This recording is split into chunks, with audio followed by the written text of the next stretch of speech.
Good morning or good afternoon, as the case may be.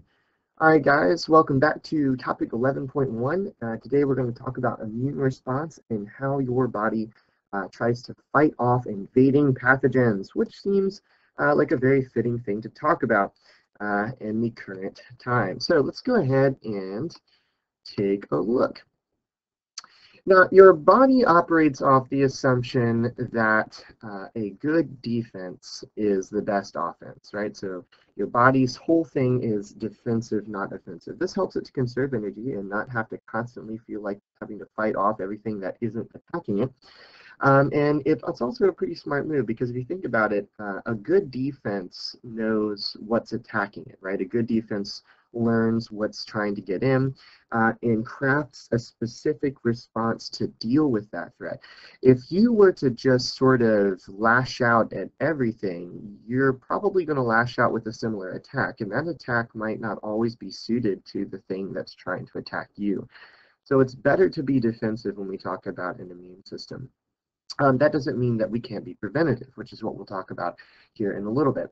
Okay, so when your body is challenged, it provides a non-specific and a specific immune response. You can think about the non-specific response as the general sort of common sense things that you would do to sort of help prevent an attack, okay? It's like, if you think about it, it's like putting walls up around your defenses, making sure that you have nutrients and food being delivered to the place that's being attacked, making sure you have some sort of generalized defense force, so some sort of security force that can hold off the enemy until a more specific force can come through. That's your non-specific. Your specific is when you know what's attacking you, you know what's coming after you, and you craft an immune response using specialized cells or warriors that are there to deal with that particular scenario. So they are outfitted to do the right job. So that's your specific immune response.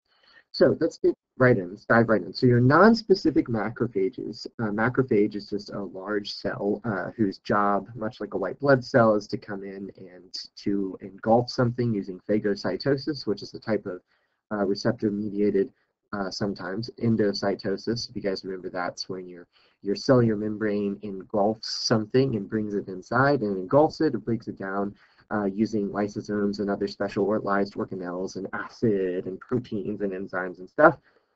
It breaks all that stuff down. And then when macrophages engulf a pathogen and break them down, essentially destroying them, they display their antigen markers. Now, what's an antigen marker? And if you remember, we talked about how pathogens on the surface of their membranes, and really on the surface of every cell membrane, there are these little markers on the, and they could be glycoproteins, they could be just embedded proteins. Usually they're protein in nature. Oftentimes they're associated with carbohydrates. But it's just a molecule on the surface of the membrane that allows for that particular cell to be identified by its type or what it does or something like that. I like to think of it as like the colors or the symbols of that particular cell. So to give you an example, I like to think of it either as like the color of the cell's armor, like if it was a knight, it would be like the black knight or the red knight or the knight with the red cross, which is Galahad for you Arthurian fans, right? Or I like to think of it as its symbol, like its flag, right? So it's like it has a U.S. flag on its uniform, or maybe it has, the Japanese flag on its uniform, or whatever. So I like to think about these antigen markers as the flags or the colors that identify that type of cell. So basically, the macrophages will break down the pathogens, and then they'll kind of, rip their flag off and hold it up and be like, this is what our enemy symbol is. This is what we want. This is what they look like. I don't know why I just turned into Palpatine there. But anyway, this will draw the attention of lymphocytes. Okay, so the macrophages are the non-specific, the lymphocytes are the specific. Okay, they are like, the elite bounty hunters or the elite, I don't know, SWAT team squad, and they're going to come in and take a look at the antigen markers the macrophages are holding up and be like, all right, boys, let's lock and load. Yes. So anyway, the lymphocytes are going to activate the specific immune response based on those factors. Okay. Now there's two types of lymphocytes. There are T cells and B cells. And most of these are matched to specific antigens. So if you can, and this is crazy to think about. If you think about it, there are like millions of pathogens out there, right? And each one has its own specific evolutionary history, methods of infecting, all that sort of fun stuff. There is a specific T or B cell for each one of those. And what's even crazier to think about is that each of those pathogens usually has one or two different types of antigen markers on it corresponding to several different types of T or B cells, which is absolutely incredible. So you can think about this evolved response against these viruses is just humongous, right? And so let's talk about their function. So the T cells, or helper T cells, also called TH cells, their whole job is to take a look at what the macrophage is holding up and be like, okay, we are now going to call in the big boys. So they're basically, I can think of, they're like the communications people. They're the ones who arrive on scene, look at what the macrophage is holding up, and they get on the radio and they're like, okay, we need this, and we need this.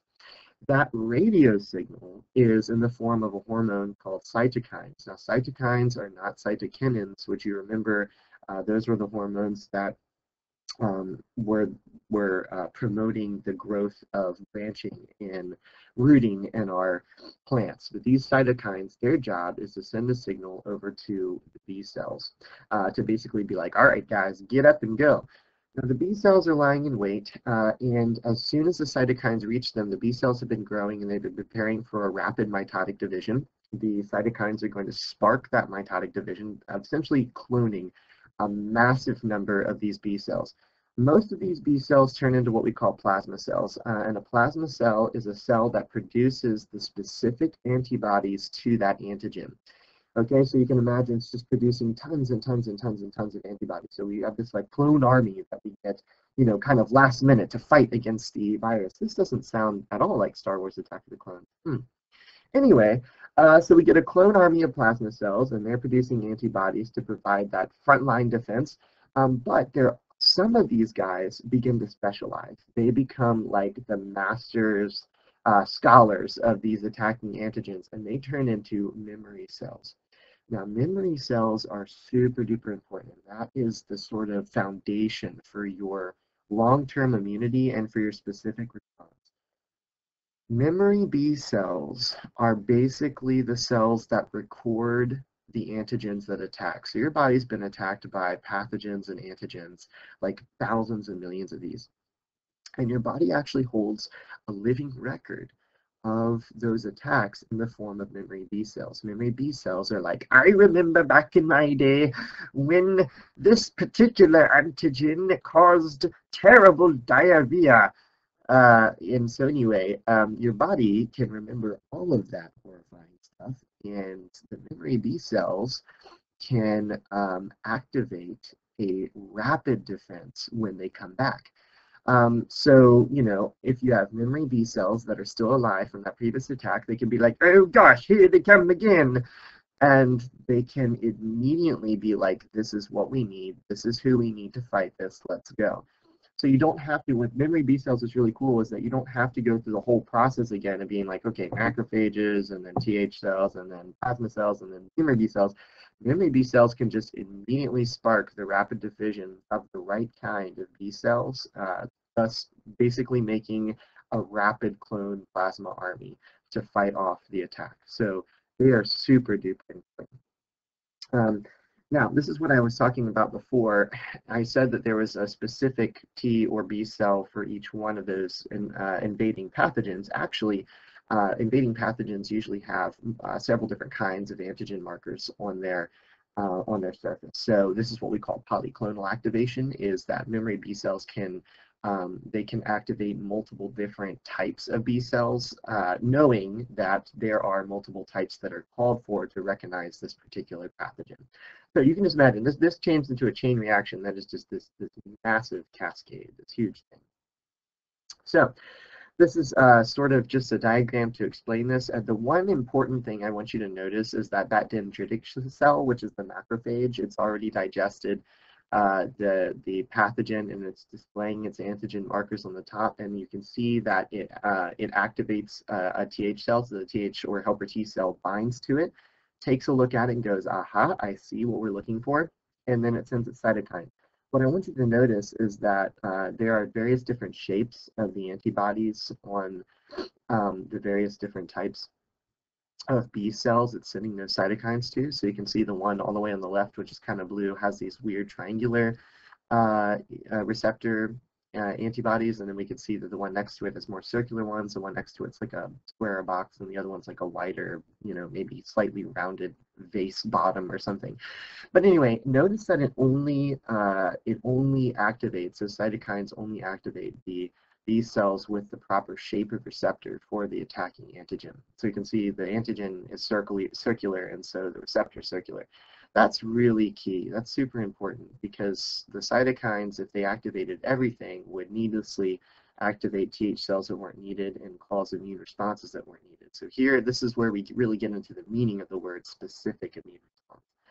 So we go ahead and have the B cell is activated by the cytokines in the Th cell, and the B cell goes ahead and differentiates into rapidly dividing plasma cells, which produce antibodies to go against the attack, and then memory B cells, which we said were sort of preserving that old timer memory of when the attack actually occurred.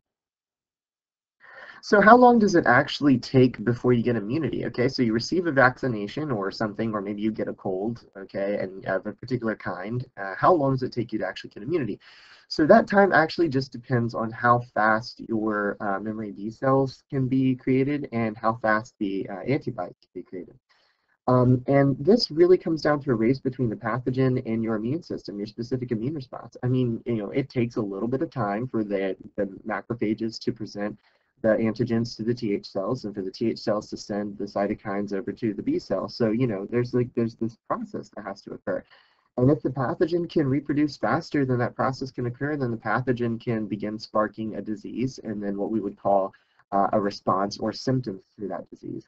Right? And eventually maybe your immune system can catch up, but until it does, you're not going to be feeling really great.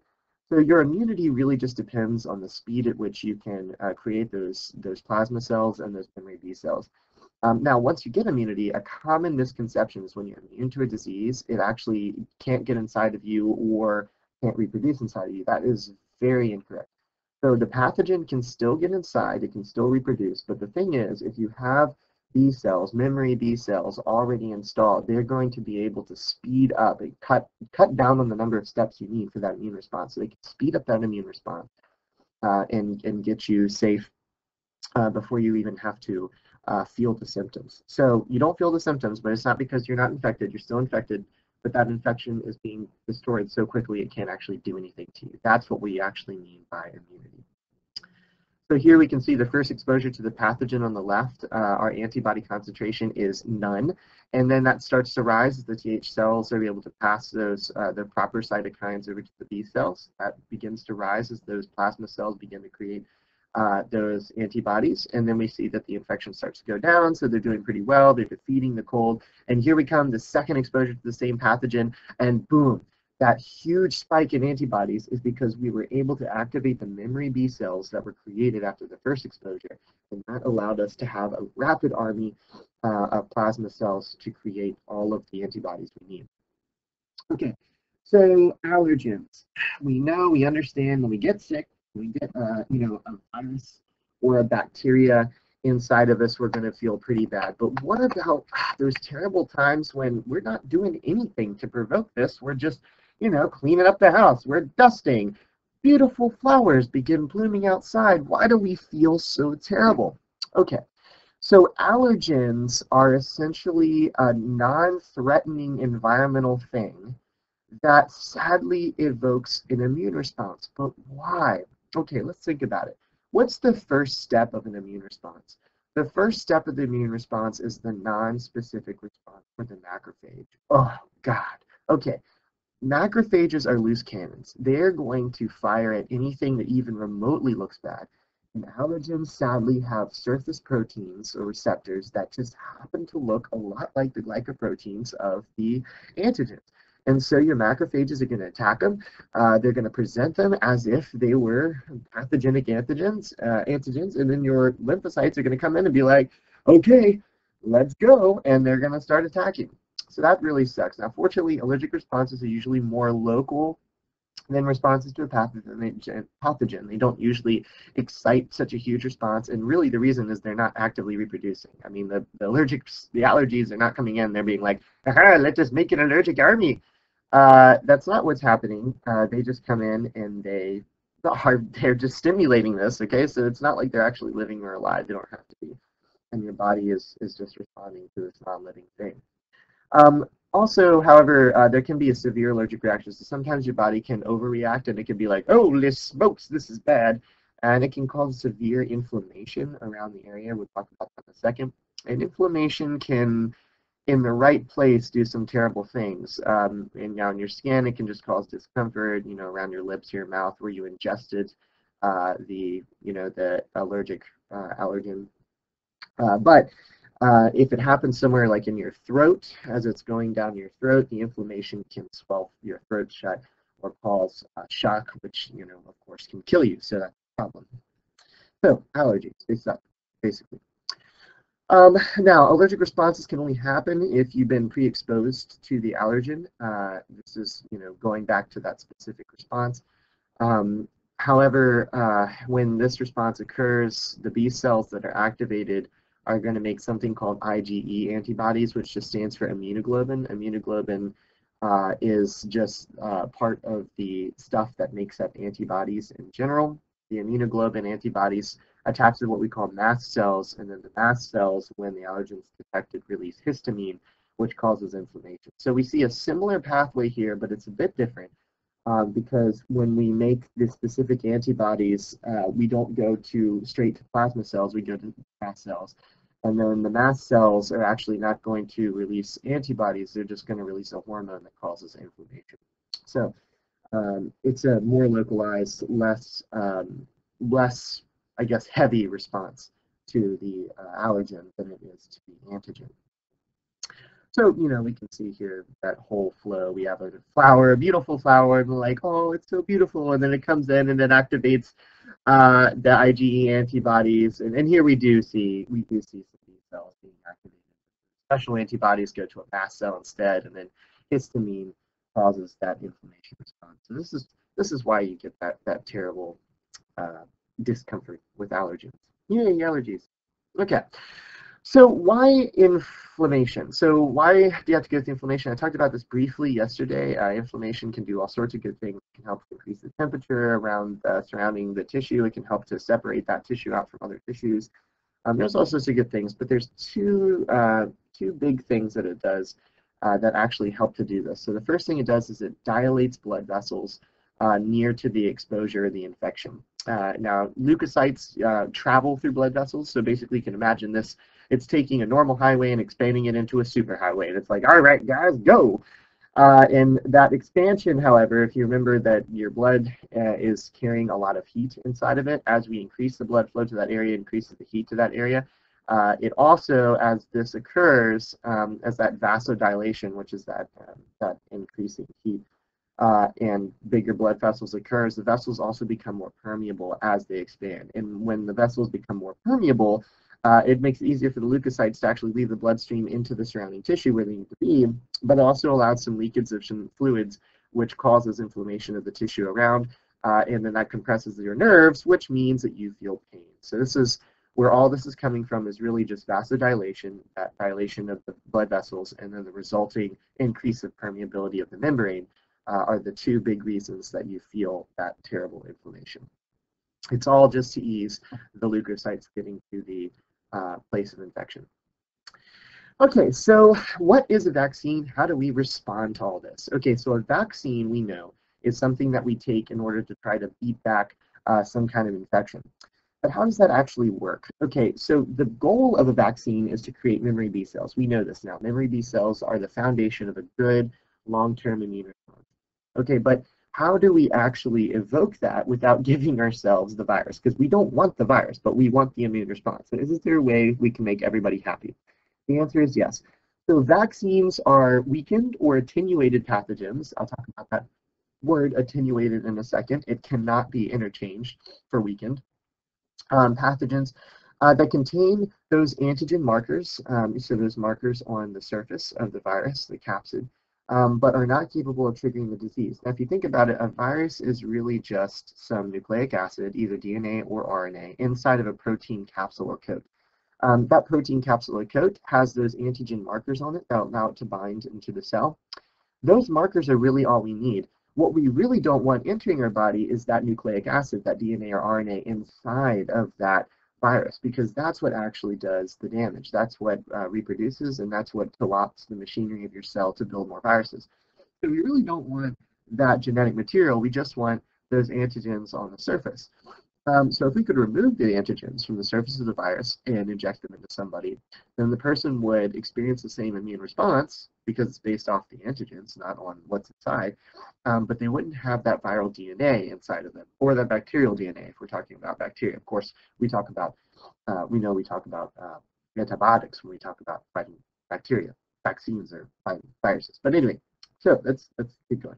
Okay, so these antigenic markers are what we use to create B cells, and the number of times you need to be vaccinated is really dependent on the lifespan of your memory B cells. So for some viruses, you're able to be vaccinated when you're a little baby, and for the rest of your life, you're good because those memory B cells will survive for the rest of your life and activate again if you happen to encounter the virus, thus granting you immunity. However, let's say that your memory B cells for some specific viruses can only last for a short period of time, maybe 5 years or something. Well, every 5 years you are going to have to go in for a new booster shot. That's what we mean when we say booster shot. It's just helping to replenish those memory B cells. Okay, now on this line, if we think about it, attenuation. Okay, so what does attenuation mean? Sometimes it is difficult to evoke a proper immune response with just antigens. And so sometimes what we do is we take a virus and we acclimate it to a different host. So we actually infect a different host with the virus, and then we allow that virus to mutate and evolve specifically for that host. And then we re-inject it into people after it's evolved to not really recognize people. Okay, now you are probably thinking, but wait, Mr. Garner, in the last lesson you said it was super dangerous to become infected with a virus that could infect you but was more evolved for another organism because our bodies weren't apt to handle it. Okay, there's this fine line between the virus being close enough to infect and do damage to you and the virus not being used to you enough to actually infect you at all. Okay, there are a lot more viruses in this world than can infect us, but many of them have evolved to infect other organisms, right? So like there are bacteria viruses, there are viruses that infect dogs but not us, et cetera, et cetera. Okay, those viruses, even though we're exposed to them on the daily, they don't do anything to us because they're not evolutionarily close enough to us. It's possible with the short generation times of viruses to actually get them to evolve past the point where they could actually do severe harm if they were reintroduced. They're so evolutionarily different, even though we've grown them in a lab, that they're actually not able to do a lot of damage to us. That's what we mean by attenuated. We basically get them so accustomed to a different host that they can barely infect us. And by barely infecting us with the same antigens, our bodies are able to take care of them quickly, but without the threat of a severe infection. Now, you might feel some of the symptoms, but you're not going to experience the long-term consequences of that virus. Attenuation is fascinating. If you have more questions about it, I would definitely encourage you to look it up, or you could ask me. But I'd be willing to chat about attenuation. It's cool. I took a class on it when I took virology, but it's fun to research. So if you're interested, go for it. That's pretty cool. Okay. So this is really what we're seeing. So we have our attenuated virus or our weakened virus, or if it's not attenuated, we just have the antigens. We go ahead and put that antigenic determinant in there. The antigenic determinant is really just those little antigen markers, if you're wondering. And then we can use an adjuvant. Now, like that really quickly. It says that antigenic markers can be conjugated to an adjuvant to boost immune response. What the heck does that mean? Okay, so antigenic markers, we know that's like the flag, the enemy flag, right, that the macrophages hold up. But what does conjugation mean? Okay. So let's think back to bacteria. Bacteria are dangerous because they can evolve rapidly and they can pass genetic material to each other. This we talked about when we talked about DNA, discovering DNA was the genetic material with Griffith and Avery, and we talked about it when we talked about the mutation of bacteria and stuff, and the reason why they can evolve so quickly. But they can pass genetic information to each other through it too. So that's what we mean by conjugation. I'm going to explain that more in a second, okay? But just it's the passage of genetic material, all right? To an adjuvant. What's an adjuvant? An adjuvant can be lots of things. It can be mineral-based, oil-based, but it's just a substance that helps to boost the immune response, usually by delaying the time that it takes for the antigen to be injected in your body. Let me explain this from the beginning now that I've defined both of those words. So when you have an immune response, the macrophages have to be able to hold up the antigen for the Th cells to be activated, and then for your B cells and your memory B cells to be made. Okay, but there's actually, your body can be too good at its job. It can actually destroy all of the antigens before the macrophages are able to create enough Th cells to actually evoke the plasma army and therefore the memory B cells. So if your body destroys an invading pathogen too quickly, it's like it's not even going to build up the resistance. It's just going to be like, whatever, they're gone, right? Don't care about them. But you want it to have that resistance because you know that maybe you might get an infection later that's worse, and that might actually really get pretty hard. So to help your body to evoke a larger immune response to ensure that you create a bunch of memory B cells, your body can use something like an adjuvant. So the adjuvant will delay the release of, sorry, my nose is running. The adjuvant will delay the release of the pathogenic markers, thus making it so there's kind of like a slow trickle of them, and so the body can't destroy all of them all at once. That means that there are more Th cells that are activated and therefore more B cells made. So that's what I mean by that. Here we take our antigenic determinants, which are just those flags, those markers, and we attach them to an adjuvant, and then we inoculate the body. And that creates enough memory cells to have long-term immunity. Okay, so why get vaccinated? So there's a lot of stuff about vaccination that's going around that's really incorrect and untrue. A lot of people that are saying, don't get vaccinated, it's terrible, it gives your child autism. These are all complete lies. And the biggest reason to get vaccinated is actually not to become immune to a disease, but to protect others who are not immune. Okay, so when we talk about epidemics and pandemics, we're really just talking about how much damage a pathogen is doing. Is it just localized or is it widespread? And one of the ways in which we can help to decrease the likelihood of a pandemic or epidemic, besides quarantine and all that stuff, is herd immunity. So herd immunity is the concept that if a lot of people in a herd or a population are immune to a disease, they are able to really protect the ones who aren't immune by reducing the likelihood that the non-immune people will be exposed to the virus or to the pathogen. So it's basically like building up a shield. The other cool thing is that if you have been infected with an attenuated virus, sometimes that attenuated virus can spread from that person to the next person. So even though they were, like, one person was inoculated with an attenuated virus, the people around them will kind of catch that inoculation and they'll be inoculated as well. So herd immunity is really important, especially for the very young and the very old who might have not well developed or compromised immune systems.